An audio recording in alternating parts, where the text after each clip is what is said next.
In Thessalonica, we've seen that he's on a charge of saying there's another king, namely Jesus. He has to leave town in a hurry, and then he goes on to Berea, and then people come and stir up trouble there, so he goes on to Athens. And the scene at Athens is just amazing. The city is full of idols. He's arguing in the synagogue with the Jews, and then the Epicureans and Stoics. Now, very, very briefly and broad brushly, Epicureans, the gods may exist, but they're a long way away. It's an early form of what we've called deism. And our job is just to get on and make life as tolerable for ourselves as we can in the present, without reference to these distant, detached, uncaring divinities. They're very happy because they're a long way away from us, so they don't need to bother. Stoicism does it completely the other way around. God and the world are basically the same thing. It's a form of pantheism.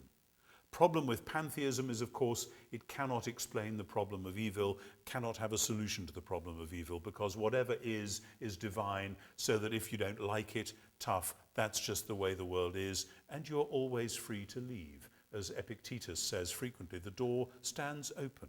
In other words, suicide. If you don't like it, get out. Which is rather bad luck, because in high Stoicism, the eschatology is that eventually the world will collapse into a ball of fire, and then it'll be reborn, and everything will happen again just like it did the first time round. Oh, no. That's very nice if you're a rich, happy aristocrat. It's pretty depressing for everybody else. Anyway, what we then see is Paul put up on the Areopagus, which is a court. It's not a philosophical debating society. And Paul, as I say, is effectively on some sort of a trial, and this is a sort of defense, although actually Paul mounts it as much as an attack as a defense. And some point, not tonight, but it would be fun if you could explore what in Athenian mythology the Areopagus was there for. It was there to establish true justice. Go back to the play of Aeschylus, the Eumenides, one of the earliest plays in the Greek canon. And it's about the foundation of the court of the Areopagus and the nature of true justice. And interestingly, at the heart of the founding of the court of the Areopagus, Apollo himself, the great god, says, when a man has died and his blood is spilt on the ground, there is no resurrection. So when Paul comes to Athens, people have often said, people who believe in natural theology and so on have often said, there we are, there's all these signs and signals of divinity in the local culture, and Paul just builds on. Here's the altar of the unknown God. Fine, you're already worshipping God. I just need to help you draw out a bit more who he really is. And here some of your poets have said these wonderful things. I'm going to quote them because they're absolutely right. So actually all you need is not really to be converted. You just need to become a bit more explicit and have a bit more teaching about what the faith really involves. There's a whole sort of liberal swathe of exegesis of Acts 17 which has gone that route, which ignores the other things that are going on in this passage. Because in Acts 17:22 and 3, yes, he does begin with the altar to the unknown God. Fine, you've left a window open for something you don't know. Right, I can build on that. But then, instantly, verse 24, the God who made the world and everything in it, the Lord of heaven and earth, does not live in shrines made with human hands. Any of you been to Athens and stood on the Areopagus? What is the most prominent and obvious thing you can see when you look up from the Areopagus? The Acropolis, with the Parthenon and the Temple of Nike and all the rest of it. Some of the greatest artifacts of the ancient, or indeed any part of civilization. Some of the most wonderful, beautiful temples that human ingenuity and architecture is ever able to devise. Paul says they're a category mistake.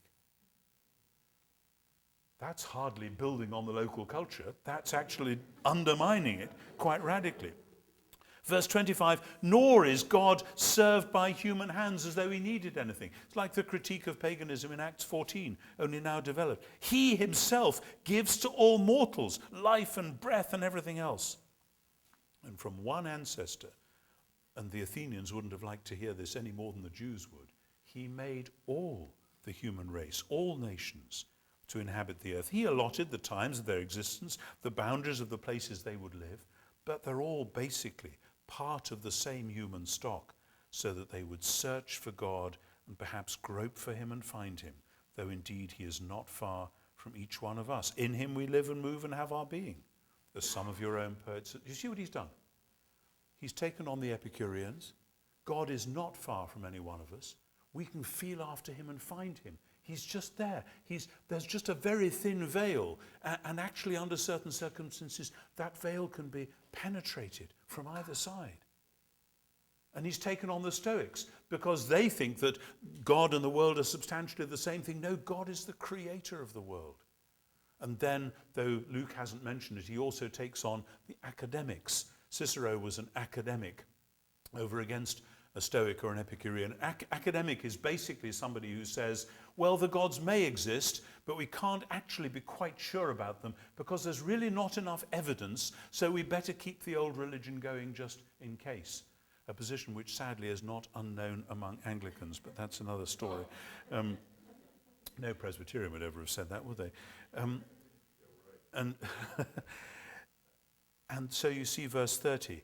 God has overlooked the times of human ignorance, but now, is that not a famous Pauline phrase? But now he commands all people everywhere to repent, because he's fixed a day. Suddenly, here is a Jewish worldview with a specifically Christian twist landing on the doorstep of ancient paganism. Paganism, apart from that Stoic thing about the world collapsing into fire and being reborn again, paganism doesn't have much of an eschatology. It doesn't have a big story into which you fit, except, of course, the Roman imperial story. That's a whole other business. Come back to that. Judaism says, because God is the creator, God is going to sort out the world once and for all.